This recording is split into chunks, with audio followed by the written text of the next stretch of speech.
स्वागत है साथियों।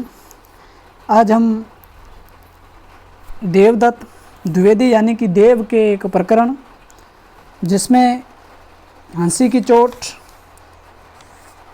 सपना और दरबार नामक 3 अलग अलग अध्यायों का जिक्र करेंगे। और आपको बता दें कि इसमें अलग अलग प्रकरण में अलग अलग संदर्भों को लेकर के देव ने जो जिक्र किया है वो न केवल रीतिकाल के संबंध में बल्कि तत्कालीन व्यवस्था या उस समय की राज व्यवस्था या नायक नायिका के उदात्त स्वरूप की बात करें, इस तरह की तमाम बातें हैं। तो देखिए, पहले तो अपन देव के इन अध्यायों की चर्चा करें, जिस पर हंसी की चोट जो है हमारा पहला चर्चा का विषय रहेगा। हंसी की चोट में क्या है कि हंसी की चोट जो है वो विप्रलंब श्रृंगार का अच्छा उदाहरण है। विप्रलंब का मतलब होता है संयोग, वियोग एक होता है, वियोग एक होता है संयोग। प्रियतम का पास होने का जो, या प्रियतम अगर प्रियतमा के पास में तब तो वो संयोग या सप्रलंब है, और जब प्रियतम कहीं दूर प्रदेश में बसता है और फिर नायिका उसकी चाहत में दुखी होती है तो उसको विप्रलंब या वियोग कहा जाता है। ये बेसिकली यूँ समझें कि अगर आप साहित्य के विद्यार्थी हैं तो आपको इस चीज़ की तो जानकारी होगी। कृष्ण के मुंह फेर लेने से गोपियाँ हंसना ही भूल गई हैं, कि कृष्ण जो है वो गोपियों के प्रति प्रेम करते हैं, गोपियाँ कृष्ण के प्रति प्रेम करती हैं, लेकिन एक बार की कि श्री कृष्ण जो है वो उनसे दूर चले जाते हैं या उनके प्रति प्यार नहीं दर्शाते। देख, कृष्ण को खोज खोज कर हार गई, अब तो वे कृष्ण के मिलने की आशा पर ही जीवित हैं, और उनके शरीर के 5 तत्वों में से अब केवल आकाश तत्व ही शेष रह जाता है। यह जो श्री कृष्ण के प्रति जो प्रेम है, और उस प्रेम को पाने के लिए गोपियाँ हर दृष्टिकोण से श्री कृष्ण को रिझाने की कोशिश करती है, लेकिन सफल नहीं हो पाती है। तो उनके शरीर का जो हमारे शरीर की जो संरचना है उसको कहते हैं कि 5 तत्व से मिलकर के बना है ये हमारा पुतला। उनमें से आकाश तत्व बचता है, बाकी सारे तत्व गायब हो जाते हैं या बाकी वियोग की अवस्था में चले जाते हैं, आकाश तत्व शेष रहता है। तो यह तो अपन चर्चा करेंगे हंसी की चोट में। और तो दूसरा है सपना, जिसका नाम है, और सपना में कृष्ण स्वप्न में गोपी को अपने साथ झूला झूलने को कहते हैं। गोपी है जो वियोग पीड़िता है, श्री कृष्ण के प्रेम को पाना चाहती है, लेकिन कृष्ण उनको नहीं मिले, जबकि वो स्वप्न में उनके दर्शन चाहती है। और फिर क्या होता है आप देखिए कि तभी जो गोपी की नींद टूट जाती है और उसका जो स्वप्न है वो खंडित हो जाता है। और इसमें संयोग वियोग का जो मार्मिक चित्रण है, और इस तरह से आपके सपना की बात हुई।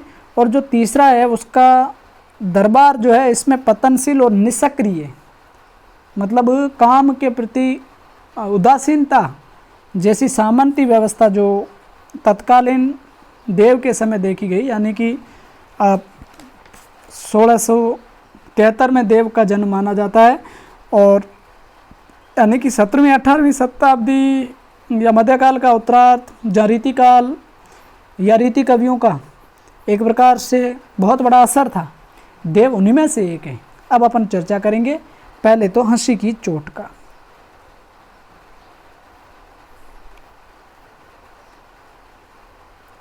हंसी की चोट में देखिए कि सांसनी ही सौ समीर गयो अरु, आंसुन ही सब नीर गयो ढरी, तेज गयो गुण ले अपनो, और भूमि गई तन की तनुता करी, देव जिये मिली वेही की आस की, आसहु पास अकारस आकाश रहो भरी, जा दिन ते मुख फेरी हरे हंसी, हेरी हियो जू लियो हरी जू हरी। ये आपके हंसी की चोट है। और इसमें आप कठिन शब्दार्थ की बात करें तो सांसनी जो शब्द आया है, सांसनी यानी कि सांसों में, ठीक है। और फिर आप आगे समीर का हवा को कहते हैं, वायु को कहते हैं, आपको याद रखना है। और फिर आगे आप जाएंगे तो नीर जल को कहते हैं, पानी को कहते हैं।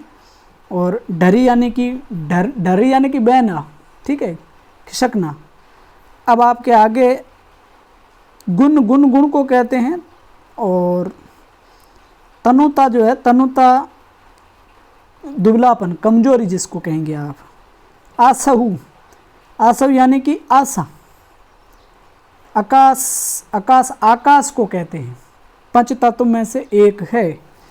और फिर कठिन शब्दार्थ की बात करें तो हेरी यानी कि देख कर, हियो जो है वो हृदय को कहा जाता है, और हरि जो है वो श्री कृष्ण के संदर्भ में प्रयुक्त हुआ है। यह तो पूरा पद जैसे हो गया। अब आप इनका अर्थ मोटे रूप में देखेंगे तो इसमें जो है,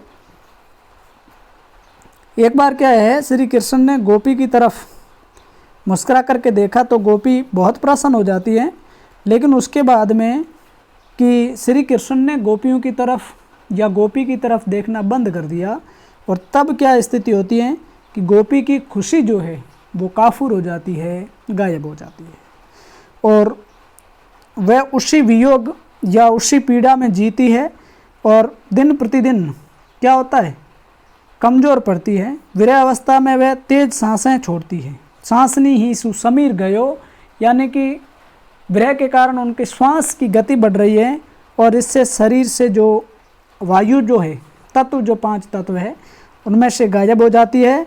और फिर क्या है, आंसू ही सब नीर गयो, आँखों में लगातार आंसू बहने से जल नामक तत्व भी चला जाता है।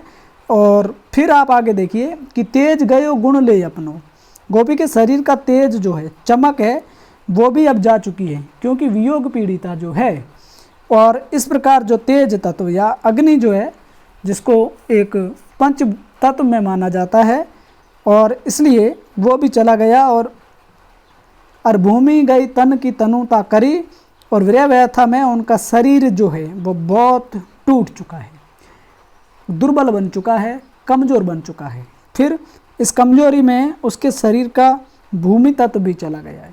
और इस प्रकार से शरीर के जो बात करें तो 5 तत्व जो है, उनमें से आप देखेंगे तो आपके भूमि है, जल है, वायु है, अग्नि है, इसमें सिर्फ एक आशा उपास आकाश रहो भरी, यानी कि एक ही आशा बची है, आकाश तत्व है।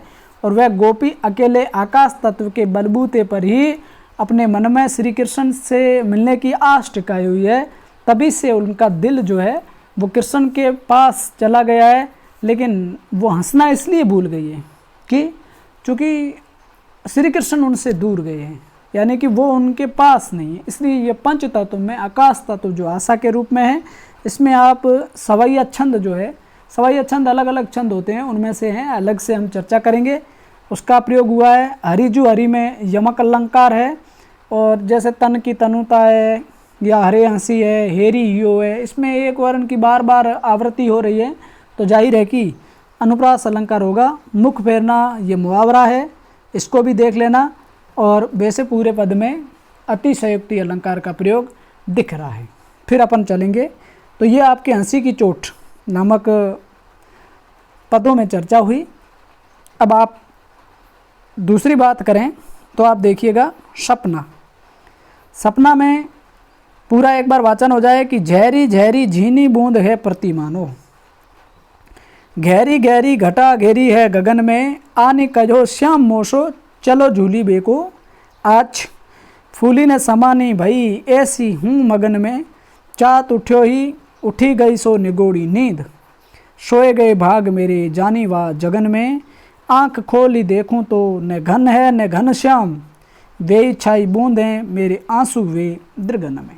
इसमें देखिए कठिन शब्दार्थ की बात करें तो झहरी झहरी जो है, इसका अर्थ है कि वर्षा की बूंदों की जो है झड़ी लग जाना। झीनी का मतलब होता है बारीक, जिसको आप पतला भी कह सकते हैं। गगन, गगन आसमान को कहेंगे। आनी यानी कि आकर के, ठीक है। मगन यानी कि प्रसन्न, और निगोड़ी यानी कि निर्दय, जगन यानी कि जागना, जाग जाना, ठीक है। फिर आप कठिन शब्दार्थ की बात करें तो इसमें घन बादल को कहते हैं, ठीक है ना, पता होगा आपको। याद रखना। वैसे घन बादल को कहेंगे, घनश्याम श्री कृष्ण को कहते हैं, ये भी आपको पता हो। और इसके अलावा आगे दृगन आँखों को कहते हैं वे, यानी कि है। तो यह कठिन शब्दार्थ को ज़्यादा हार्ड है नहीं।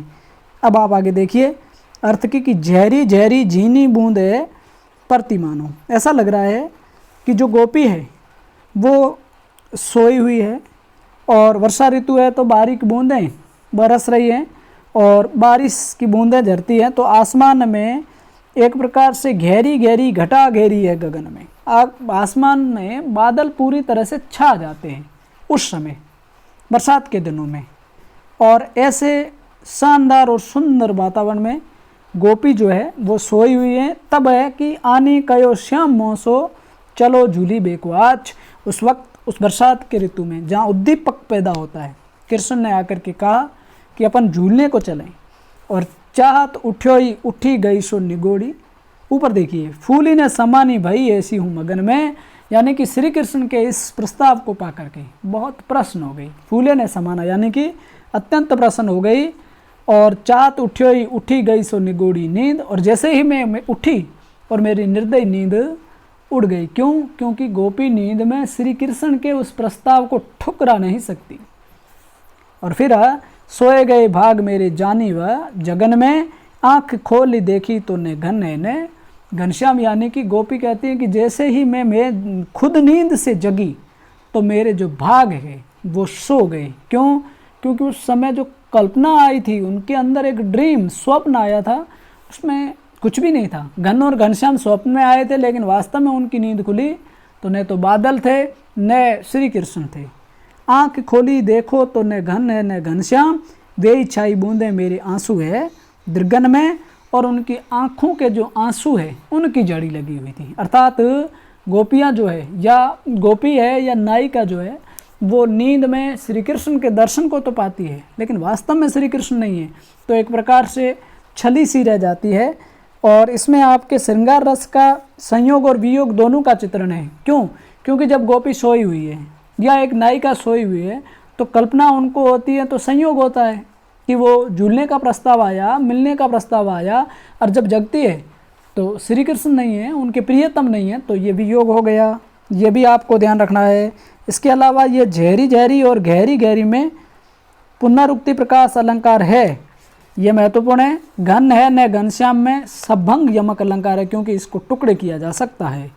बाकी सोए गए भाग मेरे जानी वा जगन में, यानी कि जागने से भाग सो जाना, ये विरोधाभास की स्थिति पैदा कर रहा है। तो ये आपका दूसरा जो पद है या दूसरा जो सवैया है सपना, जिनकी हमने चर्चा करी कि गोपियों की श्री कृष्ण के प्रति प्रेम भावना और उनका स्वप्न में आना किस तरह से होता है, तो इसलिए इसका नाम भी सपना रखा गया है।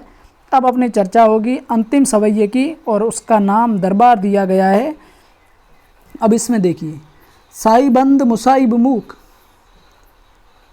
सभा बहरी रंग रीज को माचो, भूलियो ता भटक्यो घट ओ घट बूढ़ी बे को कहू कर्म ने बाच्यो, भेष ने सूझो कयो समझो ने बतायो सुन्यो ने का रुचि राच्यो, देवता निबरे नट की बिगरी मति को सगरी निसी नाच।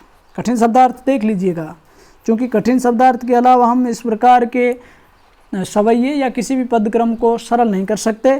तो यहाँ साहिब यानी कि स्वामी राजा, मुसाहिब यानी कि मुँह लगे उनके दरबार के कर्मचारी, मूक यानी कि गूंगा, और बहरा जो सुनता नहीं है वो,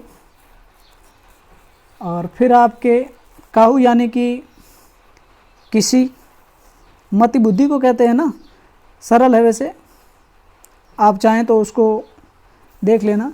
सगरी यानी कि सबकी, निशी यानी कि रात, नाचो यानी कि नाचा।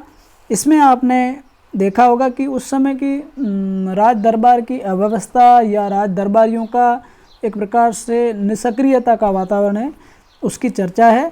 और इसलिए देव ने उस युग के या उस समय के दरबारी वातावरण पर प्रश्न उठाया है कि दरबार में जो राजा है वो अंधा है, यानी कि उनके पास में कोई सेंस नहीं है, ज्ञान नहीं है, और मंत्री जो है वो गूंगे हैं, सभा गूंगी है, यानी कि सब कुछ अपनी अपनी मस्ती में मस्त है। और ऐसे एनवायरनमेंट में, ऐसे पर्यावरण में या वातावरण में राजा को कुछ भी दिखाई नहीं देता, अथवा वह देखकर भी वास्तविकता से हट करके रहता है, यानी कि देखी हुई चीज़ को अनदेखा करता है। दरबार का वातावरण सौंदर्य और कला से विहीन हो गया है और ये लोग भोग विलास में डूबकर बिल्कुल अकर्मण्य बन जाते हैं, या न कोई किसी की कुछ सुनता है और न कुछ समझता है। जिसकी रुचि है वह उसी में मग्न है, यानी कि भेष ने सूझो कयो समझो ने, बतायो सुनियो ने कहा रुचि राज्यो। और आगे कहते हैं कि कवि देव बताते हैं कि भोग विलास के कारण इन लोगों की मति या बुद्धि भ्रष्ट हो गई है। आया है ना अपना, मति को सगरी निसी नाचो। जैसे अपनी प्रतिभा से भटका कलाकार अपनी नृत्य कला का प्रदर्शन सारी रात करता रहता है, रात भर नाचता है, परंतु उसकी कला का आनंद किसी को भी नहीं मिलता।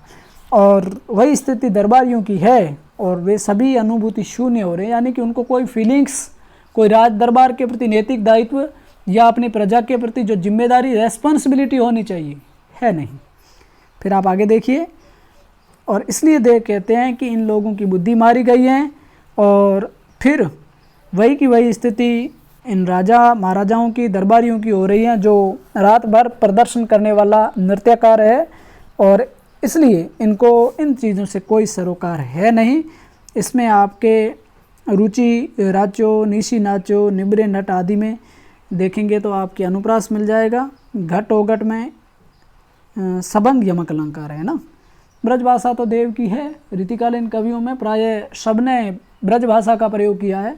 तो इस तरह से आपने देखा हंसी की चोट, सपना, दरबार, तीन अलग अलग सवैया में अलग अलग दृष्टिकोणों को लेकर के देव ने जिक्र किया, उनका हमने अध्ययन किया। तो आप सभी को बहुत बहुत धन्यवाद जिन्होंने मेरे इस YouTube चैनल को देखा, पढ़ा और समझने का प्रयास किया। अच्छा लगा है, आप अच्छा समझ गए हैं तो मेरे चैनल को सब्सक्राइब कर आप बेल आइकन दबा करके आपकी उपस्थिति को हमेशा सुनिश्चित करिएगा। मिलेंगे फिर इस तरह के वीडियो के साथ, तब तक आप सभी को जय हिंद, वंदे मातरम।